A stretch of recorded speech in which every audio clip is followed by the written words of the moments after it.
ദൈവത്തിന് മഹത്വം. ക്രിസ്തുവിൽ ഏവർക്കും സ്നേഹ വന്ദനം.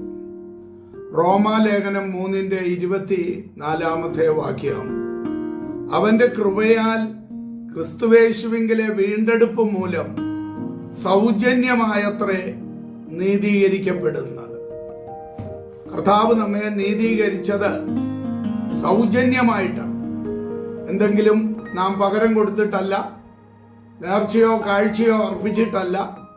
അവിടുന്ന് നമ്മെ സൗജന്യമായി നീതീകരിപ്പാനായിട്ട് ഇടയായി തീർന്നു. നമ്മുടെ ഓരോരുത്തരുടെയും ജീവിതം അത് ദൈവത്തിന്റെ ദാനമാണ്.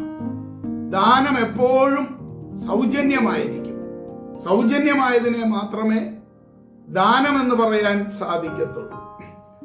ഈ ലോകത്തില് പല ബിസിനസ്സുകാരും ചെയ്യുന്ന ചില കാര്യങ്ങളുണ്ട്. ഒരു TV മേടിക്കുമ്പോൾ സ്റ്റെബിലൈസർ സൗജന്യമെന്ന് ചിലപ്പോൾ അവര് പരസ്യം ചെയ്യും.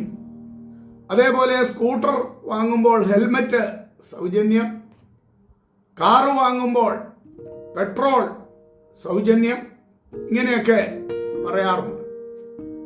അത് വലിയ ഉൽപ്പന്നങ്ങൾ വിറ്റഴിയേണ്ടതിന് ചെറിയ ചില കാര്യങ്ങൾ സൗജന്യമെന്ന് പറഞ്ഞുകൊണ്ട് അവര് മനുഷ്യനെ ആകർഷിക്കുകയാണ് ചെയ്യുന്നത് എന്ന് എല്ലാവർക്കും വളരെ നന്നായിട്ട് അറിയാം.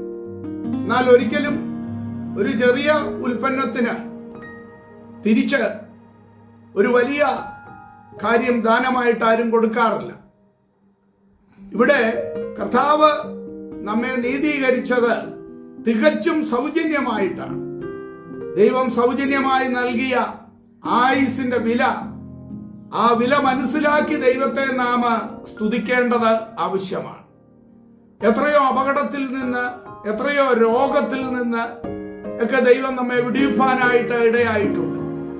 അത് ഓർക്കുമ്പോൾ എത്രയോ അധികം നന്ദിയോടുകൂടെ നാം ദൈവത്തെ സ്തുതിക്കേണ്ടത് ആവശ്യമാണ്. സദാചാര ബോധം നമ്മളിൽ എപ്പോഴും ഉണ്ടായിരിക്കേണ്ടത് ആവശ്യമാണ്. യുക്തിപൂർവം ചിന്തിച്ച് പ്രവർത്തിക്കുന്നതിനാൽ മനുഷ്യജീവിതം നന്മ നിറഞ്ഞതായി തീരേണ്ടത് ആവശ്യമാണ്. നമ്മുടെ വിചാരങ്ങളെല്ലാം വ്യക്തിനിഷ്ഠമായതിനാൽ ധർമാധർമ്മ വിവേചനം ഓരോരുത്തരിലും നിക്ഷിപ്തമായിരിക്കുകയാണ് ചെയ്യുന്നത്. അവൻ സ്വതന്ത്രമായ പ്രവർത്തനത്തിന്റെ ഫലമായി നന്മ ഉണ്ടായില്ല എങ്കിൽ മറ്റാരെയും കുറ്റപ്പെടുത്തിയിട്ട് കാര്യമില്ല. നന്മ വിതയ്ക്കുന്നവനെ നന്മ കൊയ്യുവാനായിട്ട് സാധിക്കത്തുള്ളൂ. ഹിസ്കിയാവിനെ കുറിച്ച് നമ്മൾ പഠിക്കുമ്പോൾ ഹിസ്കിയാവിന്റെ ആയുസ്സിനോട് ഏതാണ്ട് 15 സംവത്സരം ദൈവം നീട്ടിക്കൊടുക്കുവാനായിട്ട് ഇടയായി തീർന്നു.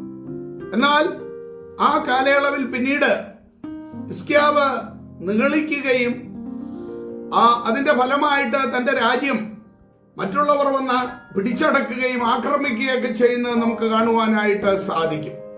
15 സംവത്സരം കൂടി നീട്ടി ലഭിച്ചപ്പോൾ അതനുസരിച്ച് ദൈവത്തോട് ഹിസ്കിയാവ് നന്ദി കാണിച്ചില്ല എന്നതാണ് നമുക്ക് കാണുവാനായിട്ട് കഴിയുന്നത്.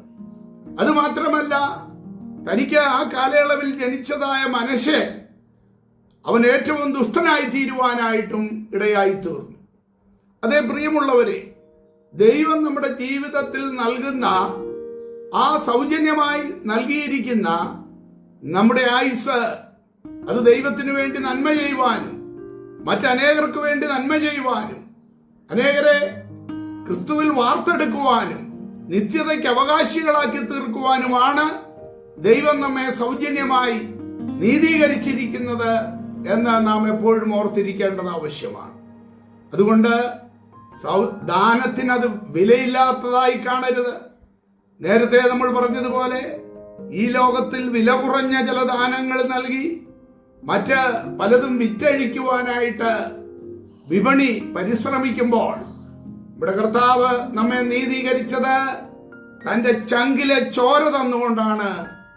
ആ ചോരയുടെ വില ആർക്കും അളന്ന് തിട്ടപ്പെടുത്തുവാനായിട്ട് സാധ്യമല്ല. അതേ പ്രിയമുള്ളവരെ, ദൈവം നമുക്ക് നൽകിയ തന്റെ ഏകജാതനായ പുത്രനെ, പിതാവായ ദൈവം നമുക്ക് നൽകിയ ആ സ്വർഗത്തിലെ ഏറ്റവും നല്ല ദാനത്തെ ഓർത്ത് നാം ദൈവത്തിന് മഹത്വം കൊടുക്കുന്നവരായി എന്നെന്നും തീരുവാൻ ഇടയായി തീരട്ടെ. അതിനായി ദൈവത്തിൻ കരങ്ങളിൽ ഫലമേൽപ്പിക്കാം.